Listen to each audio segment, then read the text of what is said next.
During the violent gangster era of the 1930s, one criminal organization became one of the most feared targets of American law enforcement, the Barker-Karpis gang, led by the calculating mastermind Alvin Karpis and several members of the notorious Barker family. Known for bank robberies, train robberies, kidnappings, burglary, and auto theft, the gang quickly became one of the most hunted groups by the Federal Bureau of Investigation. One of their most daring crimes occurred on a warm summer evening in 1933, when wealthy businessman William A. Ham, Jr., president of the Theodore Ham Brewing Company, left his office in St. Paul and was suddenly ambushed by four masked men who forced him into a waiting car. The kidnappers were members of the Barker-Karpis gang, and they demanded a ransom of more than $100,000 for his release. Ham was transported across state lines to a hideout in Wisconsin, where he was forced to sign several ransom notes before eventually being moved again to a secret location in Illinois. After the ransom money was paid, Ham was released near a rural area in Minnesota, and at first it appeared the criminals had executed a flawless operation. However, investigators soon made a groundbreaking discovery when FBI scientists used a new forensic technique called the silver nitrate method to reveal hidden fingerprints on the ransom notes. This revolutionary process worked by reacting with salt from human sweat left in fingerprints, producing visible chemical markings that investigators could analyze.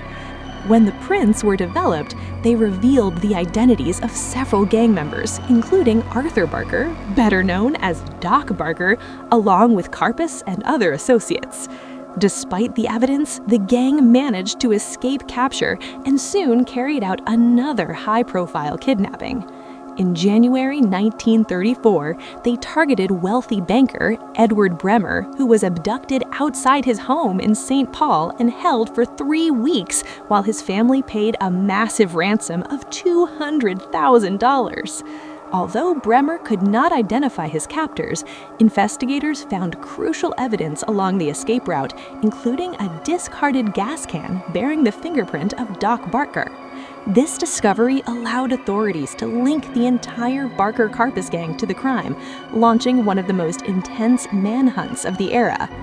As law enforcement closed in, the gang scattered across the country, attempting to avoid capture by traveling under false identities and even undergoing illegal plastic surgeries to disguise their fingerprints and faces.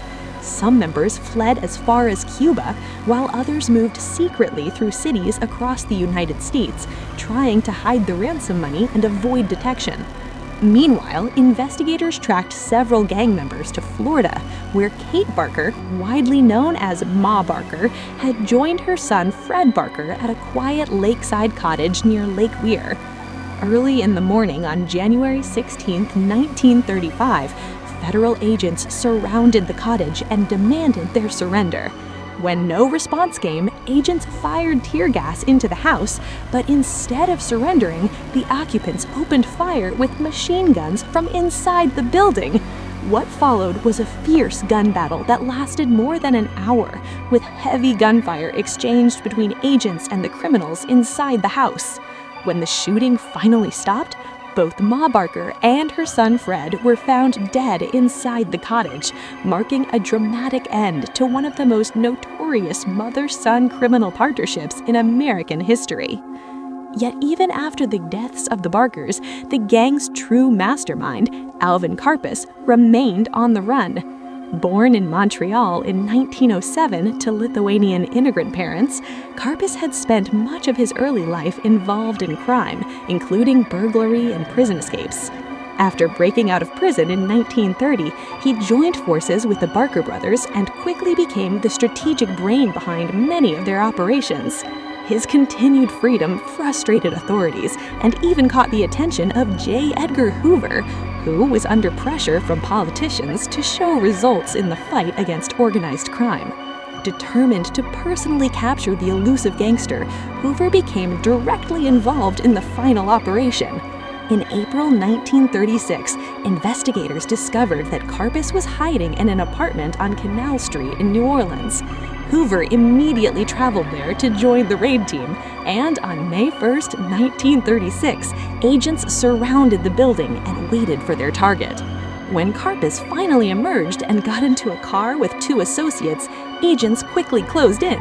In a surprising twist of fate, no one had brought handcuffs to the arrest, so an FBI agent removed his necktie and used it to tie Karpis's hands together. With that dramatic moment, one of the FBI's most wanted criminals had finally been captured. Karpis was soon transported back to St. Paul, where he pled guilty to the Ham kidnapping and received a life sentence in prison. He would eventually spend decades behind bars, including time at the infamous prison of Alcatraz Federal Penitentiary, where some of America's most dangerous criminals were held. After serving 26 years in prison, Karpis was eventually released on parole in the late 1960s, bringing an end to the long and violent chapter of the Barker-Karpis gang, a criminal empire that once terrorized banks, kidnapped wealthy businessmen, and became one of the most infamous outlaw groups in American history.